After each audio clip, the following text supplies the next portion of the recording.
Tim Drake Robin issue 1. Yeah, it's Megan Fitzmartin writing, who did the Tim Drake stuff. And on Urban Legends, yeah.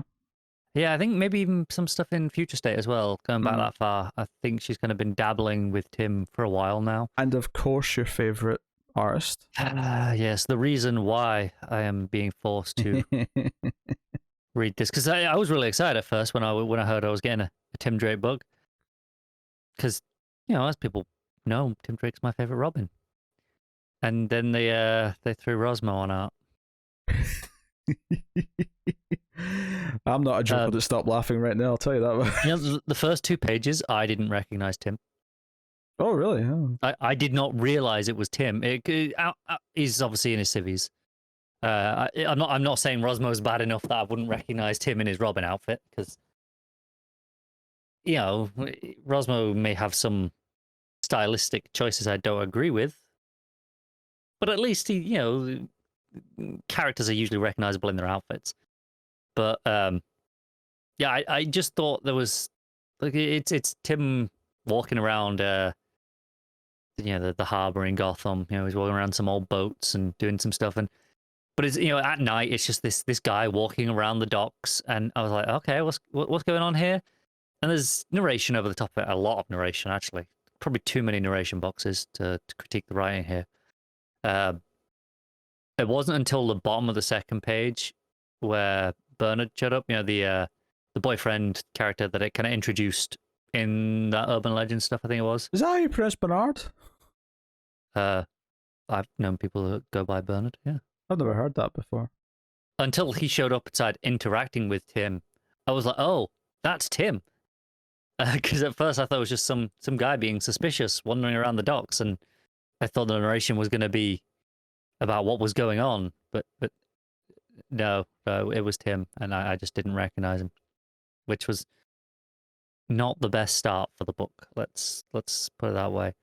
But the premise of the book is Tim's he's bought a shitty little rundown boat to live on. It's a tiny little boat that there's a couple of pages that have some really interesting panel layouts that I like in premise. I don't think it comes off entirely well, but I like the idea of it from Rosmo here. I'll give him that, where it's kind of like a cross section of the boat, and you see from the side, and you see some of it like underwater as well, and you see it's cut away, and you see the inside, the layout of how it's set up to be Tim's home. With the it goes downstairs, and you see all the stuff. So like that parts of it are under the water, as a boat would be.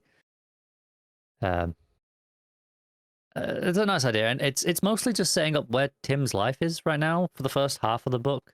Kind of this, okay, he's living on this boat.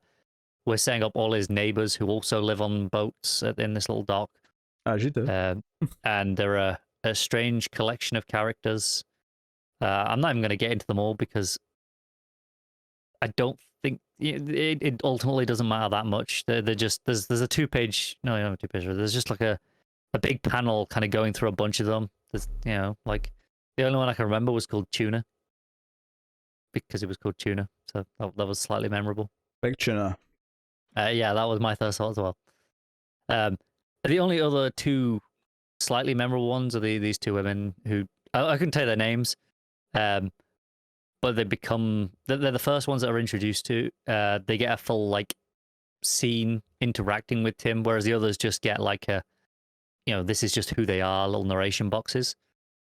And also those are the 2 that end up murdered slightly later in the issue. So that's why they're slightly more memorable, because they are the plot.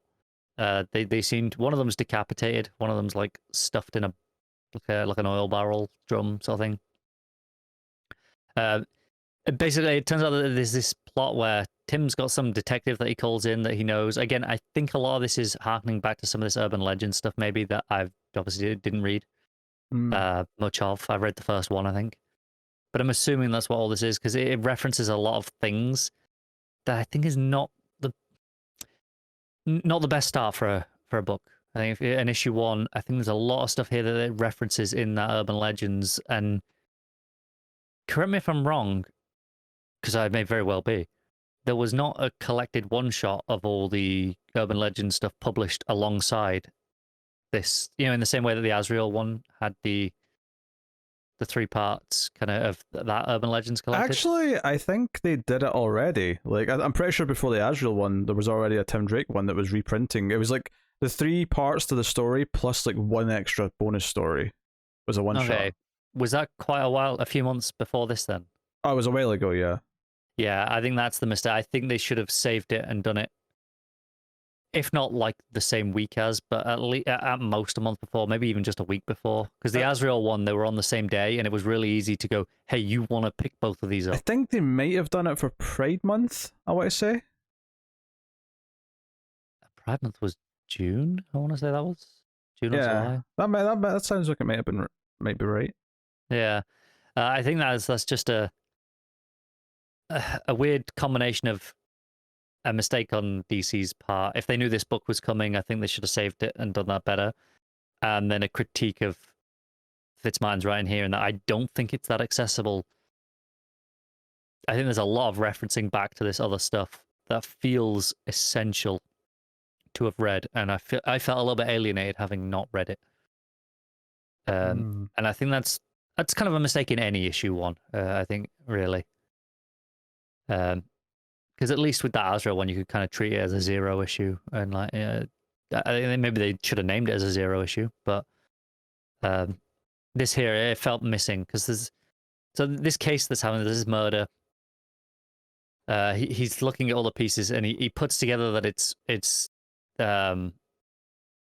actually a recreation of one of the earliest detective stories by Edgar Allan Poe. And then he talks about how he dealt with one of these already, someone recreating, I think it was a Sherlock Holmes story. And it was, I think that was in the urban legend stuff or the Pride special. If that was separate, I'm not sure. And it talks about, oh yeah, I did this. I know what's going on here.